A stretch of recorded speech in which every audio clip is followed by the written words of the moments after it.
తాకట్లో ఉన్న బంగారాన్ని విడిపించి ఆ రోజున మార్కెట్ ధర కట్టి మిగిలిన డబ్బును మీకు అందిస్తుంది కొమ్మూరి గోల్డ్.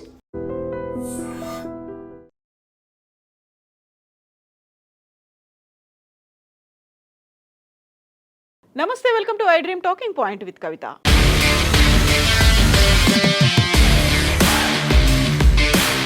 అమెరికా మా అణు కార్యక్రమాన్ని లక్ష్యంగా చేసుకుని దాడులు చేస్తే దానికి ప్రతీకారంగా మేము ఢిల్లీ, ముంబై వంటి భారత నగరాలపై బాంబులు వేస్తామని పాకిస్తాన్కి చెందినటువంటి ఒక సీనియర్ ఆఫీసర్ కామెంట్స్ చేశారు.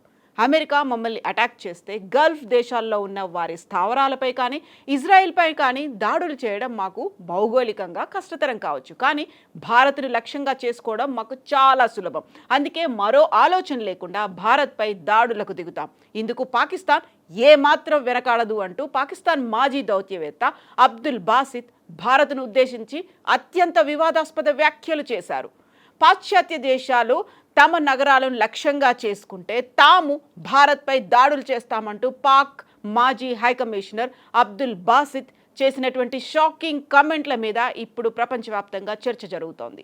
పాశ్చాత్య దేశాలు తమను టార్గెట్ చేస్తే తాము భారత్పై దాడులకు దిగక తప్పదని ఆయన చేసిన కామెంట్స్ కలకలం రేపుతున్నాయి. భారత్లో ముఖ్య నగరాలైన ముంబై, న్యూఢిల్లీ లాంటి నగరాలపై మరో ఆలోచన లేకుండా దాడి చేస్తామని ఆయన హెచ్చరించారు. ఆ తర్వాత ఏం జరుగుతుందనేది అప్పుడు తేల్చుకుంటామని ఆయన వ్యాఖ్యానించడం సంచలనంగా మారింది. ఒకప్పుడు భారత్లో పాక్ హైకమిషనర్గా పనిచేసిన బాసిత్ ఏకంగా భారత్ మెట్రో నగరాలపై అణు దాడులు చేస్తామని బహిరంగంగానే హెచ్చరించారు. ప్రస్తుతం ఇరాన్, ఇజ్రాయెల్ మధ్య ఉద్రిక్తతలు పెరుగుతున్న నేపథ్యంలో పాకిస్తాన్ తన అణు కార్యక్రమం విషయంలో ఆందోళన చెందుతోంది. ఈ క్రమంలోనే బాసిత్ ఇలాంటి రెచ్చగొట్టే వ్యాఖ్యలు చేశారు. గతంలోనూ ఆయన కశ్మీర్ అంశంపై, భారత విదేశాంగ విధానంపై అనేకసార్లు విషం చిమ్మారు. 2014 నుంచి 2017 వరకు న్యూఢిల్లీలో ఉన్నటువంటి పాకిస్తాన్ తరఫున అగ్రశ్రేణి దౌత్యవేత్తగా పనిచేశారు బాసిత్. ఒక ప్రత్యక్ష ప్రసారంలో అమెరికా, ఇజ్రాయెల్ మధ్య ఒక ఊహాజనిత సంఘర్షణ జరిగితే పాకిస్తాన్కు భారతదేశమే డీఫాల్ట్ లక్ష్యంగా ఉంటుందని అన్నారు. వైరల్ అవుతున్న ఒక క్లిప్లో రికార్డ్ అయినటువంటి వ్యాఖ్యలు, అవి బాసిత్ చేసినటువంటి వ్యాఖ్యలు పాకిస్తాన్ భద్రతా ఆలోచన విధానంలో ఒక వ్యూహాత్మక శూన్యతను సూచిస్తున్నాయని నిపుణులు చెప్తున్నారు. భారత్పై అణుబాంబుతో దాడి చేస్తామని అబ్దుల్ బాసిత్ చేసిన కామెంట్స్ సంచలనంగా మారాయి. ఒకవేళ పాకిస్తాన్పై అమెరికా దాడి చేస్తే భారత భూభాగంలోని ముంబై, ఢిల్లీ వంటి ప్రధాన నగరాలపై అణుబాంబులు వేస్తామని బాసిత్ హెచ్చరించారు. అమెరికా మా రేంజ్లో లేదు కాబట్టి మా లక్ష్యం భారతే అని ఆయన వ్యాఖ్యానించారు. అయితే ఇటీవల పాకిస్తాన్ నుంచి తమకు న్యూక్లియర్ థ్రెట్ ఉందని America intelligence director Tulsi Gabbard అనుమానం వ్యక్తం చేసిన 2 రోజులకే బాసిత్ ఈ వ్యాఖ్యలు చేయడం కలకలం సృష్టిస్తోంది. పాకిస్తాన్ ఎన్నడూ భారతదేశం వైపు చూడకూడదని యావత్ ప్రపంచం అంగీకరించాలి అని బాసిత్ చెప్పడం ద్వారా ఏ సంక్షోభంలోనైనా అణ్వాయుధాలు కలిగిన తన పొరుగు దేశంతో ఉద్రిక్తతలను పెంచడమే పాకిస్తాన్ సహజ ప్రవృత్తి అని ఆయన అంతర్జాతీయ సమాజానికి సంకేతం ఇచ్చినట్టుగానే ఉందని నిపుణులు చెప్తున్నారు.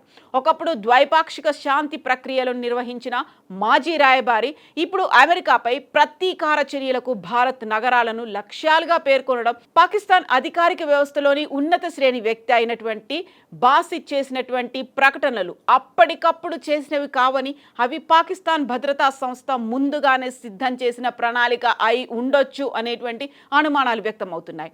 అమెరికా వంటి సుదూర శత్రువులపై దాడి చేయలేకపోవడం భారతదేశం వైపు మళ్లడానికి దారి తీస్తోందని బాసిత్ మాటల్లో స్పష్టమవుతోంది. పాకిస్తాన్ తన ప్రత్యక్ష దాడికి అమెరికా పరిధి దూరంగా ఉండడంతో భారత్ మహానగరాలను లక్ష్యంగా చేసుకోవడం ఎప్పటికీ వదులుకోకూడదు అనేటువంటి భావన నర్మగర్భంగానే ఉంది అనేటువంటి మాటలు వినిపిస్తున్నాయి. ముంబై, న్యూఢిల్లీలను స్పష్టంగా పేర్కొనడం ద్వారా బాసిత్ 26/11 వంటి గత ఉగ్రవాద దాడుల తాలూకు గాయాన్ని గుర్తు చేయడమే కాకుండా పాకిస్తాన్ సైనిక అసంతృప్తికి భారతదేశమే ఏకైక మార్గమని ప్రపంచానికి స్పష్టంగా తెలియచేస్తున్నారనేటువంటి అభిప్రాయాలు వ్యక్తమవుతున్నాయి. అయితే ఈ మాటలు మాట్లాడినటువంటి వెంటనే మాట మార్చారు బాసిత్. ఈ పరిస్థితి అసంభవమని పదే పదే వర్ణించారు. దానిని అసాధ్యం కానిది అని, కానీ అదే వాదనను మరోసారి కూడా వినిపించారు. ఎవరైనా మనల్ని చెడు దృష్టితో చూస్తే పాకిస్తాన్కు నచ్చిన చోటల్లా భారత్పై దాడి చేయడం తప్ప మరో మార్గం లేదు అని ఆయన అన్నారు. అలా జరగాలని మేము కోరుకోవడం లేదు, భారతదేశంలో కూడా ఎవరు అలా కోరుకోవడం లేదు అనేటువంటి వ్యాఖ్యల్ని బాసిత్ చేశారు. అసలు ఎవరి అబ్దుల్ బాసిత్ 2014 నుంచి 2017 వరకు భారత్లో పాకిస్తాన్ హై కమిషనర్గా పనిచేశారు. భారత్లో ఆయన పదవీ కాలం అంతా వివాదాస్పదంగానే నడిచింది.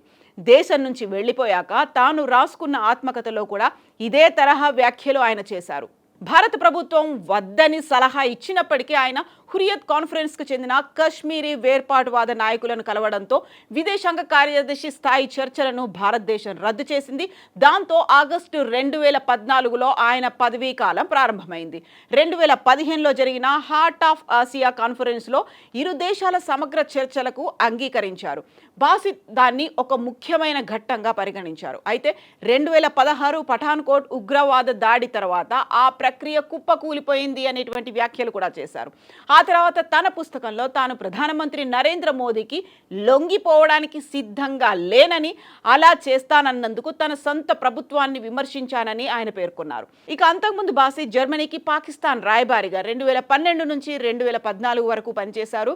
దీంతో పాటుగా మాస్కో, న్యూయార్క్, జెనీవా, లండన్లలో కూడా దౌత్య పదవులను నిర్వహించారు. ఒక పక్కన పాకిస్తాన్, ఆఫ్ఘనిస్తాన్ మధ్య 4వ వారం కూడా యుద్ధం కొనసాగుతోంది. మరోవైపు ఇరాన్ మీద అమెరికా, ఇజ్రాయెల్ యుద్ధం కొనసాగుతూనే ఉంది. ఈ తరుణంలోనే ఉద్రిక్తతలు, జియోపొలిటికల్ ఇష్యూస్, దీంతో పాటుగా టెర్రరిజం, అలాగే అటాక్స్ ఇవన్నీ జరుగుతున్నటువంటి తరుణంలో ఇప్పుడు బాసిత్ చేసినటువంటి వ్యాఖ్యలు తీవ్రంగా చర్చనీయాంశమయ్యాయి. అయితే భారతదేశం ఎలా స్పందిస్తోంది? అది కేవలం ఆయన వ్యక్తిగతంగా చేసినటువంటి మాటలా, లేకుంటే పాకిస్తాన్కి సంబంధించి ఉన్నత శ్రేణి అధికారుల్లో కూడా ఇలాంటి మనస్తత్వమే ఉందా? భారతదేశం ఎలా రెస్పాండ్ అవ్వాల్సినటువంటి అవసరం ఉంది? మీరేమనుకుంటున్నారో కామెంట్స్ రూపంలో తెలియజేయండి.